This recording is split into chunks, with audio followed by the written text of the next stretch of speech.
everything you know about Fitbit has just changed.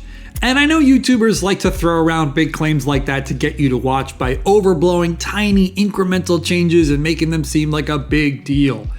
But those of you who know me know I am not one of those YouTubers, so I really do mean it. Fitbit is about to change forever. For those of you who don't know me, my name is Scott and I'm a Pixel guy, and we're diving into 3 big pieces of news today. The launch of the Fitbit Air, the end of the Fitbit app, and the launch of something we've all wanted for a long time, Google Health.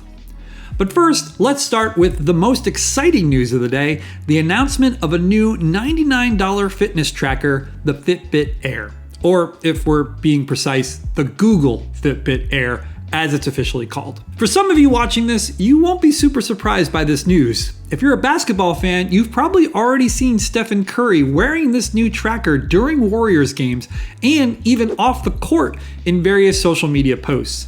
Stephen is a performance advisor to Google now, so he's been testing the Fitbit Air for months. So what is the Fitbit Air? Essentially, it's Google's answer to the Whoop fitness tracker. Whoop has made a name for itself by offering a screenless tracker experience that requires a subscription and a connected phone app to work. I know people generally hate subscriptions, but Whoop has made it work and made a pretty good dent in the very tough fitness tracker market. Google saw this success and decided Fitbit needed to do something similar, and that's how we got the very similar Fitbit Air. The core difference, though, is that the Fitbit Air does not require a subscription. You buy it outright for $99, unlike Whoop, which doesn't sell its trackers on their own at all outside of the subscription.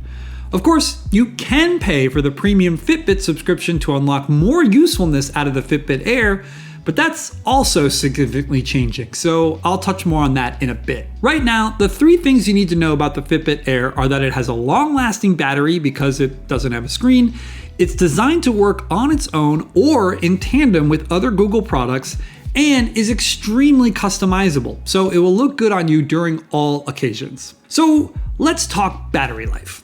According to Google, the Fitbit Air can last for up to a week without a charge. It also has enough storage space to hold a week's worth of detailed minute-by-minute health data. I'll need to test this to be sure, but the idea here seems to be that you can wear this for a week without charging and without even being connected to your phone and still have all your health data be safe. That being said, Google doesn't recommend doing that, as it specifically told me in press materials that it suggests charging every few days just to be safe. When you do need to charge it, Google says it can go from empty to full in about 90 minutes using this proprietary charger. If you're in a rush, you should be able to get a day's worth of battery after just 5 minutes on the charger, which, once again, I'll need to test to see if that's true or not. Speaking of testing, Google is sending me a Fitbit Air, so if you want to see a video on my experience with it, be sure to like and subscribe so you don't miss it. But how does the Air actually work? Well, since it doesn't have a screen, it is not meant to replace your smartwatch or even a typical tracker with a screen. All it does is track your health, including heart rate, steps, sleep, SpO2, skin temperature, and more. It also has a tiny vibration motor that it can use to alert you of things, like when you should switch to your next exercise, or even simple app tasks like a silent alarm. If you already own a smartwatch or fitness tracker, you might be wondering why you would want something like this. Well, Google is not seeing this as a replacement for what you currently have, but something that works in tandem with it. Just as an example, I own the Pixel Watch 4 and wear it every day. But wearing a smartwatch to sleep is something that a lot of people don't like to do. With the Fitbit Air, you can wear the watch during the day and then wear the Air while you sleep. You can even wear both at the same time if you want. You also might not like bringing your smartwatch camping because it needs to be charged often and is pretty fragile.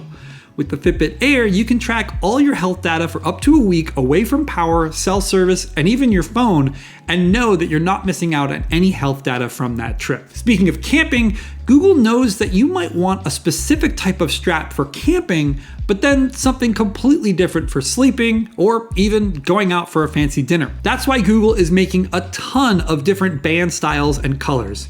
You just pop the little tracker pebble out of the strap and then pop it into a new one. As I mentioned, Google is going to send me one of these along with a collection of straps, so stay tuned for more talk on the $99 Fitbit Air. If you're already excited about this though, pre-orders are open now and the device hits store shelves on May 26th.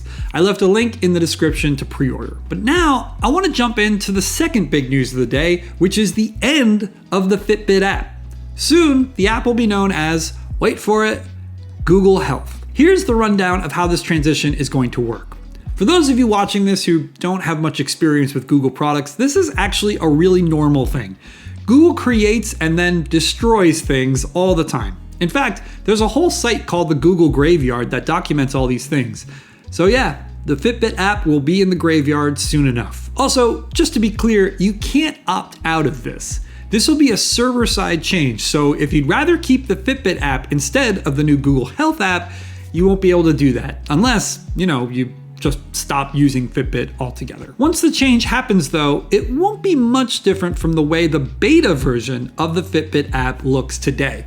Granted, this looks very different from the way the apps look if you're not in the beta version, but there is a lot more info here, and of course, there's a lot more AI, which I'll talk about more in a second. The most exciting thing about the new Google Health app, though, is that it will integrate with hundreds of other apps and services, allowing you to sync everything up into one place.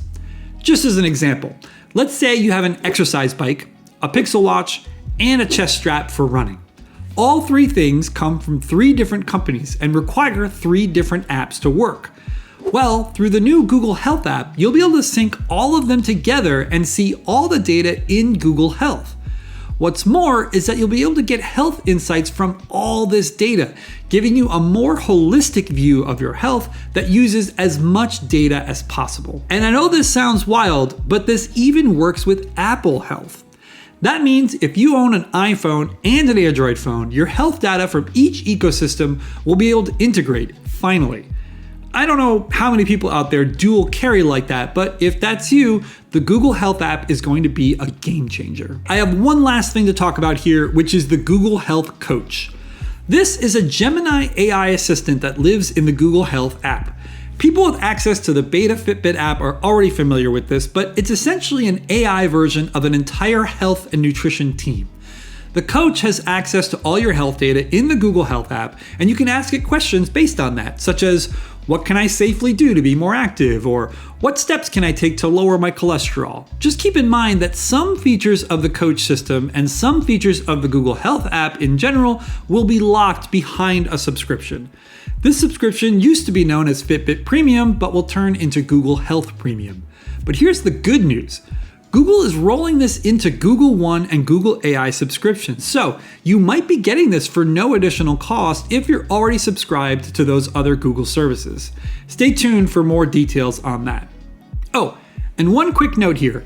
All this health tracking and conversations with the AI coach are all securely happening away from Google's prying eyes. So your health data and the suggestions the coach makes to you are not being used to deliver ads or train AI models.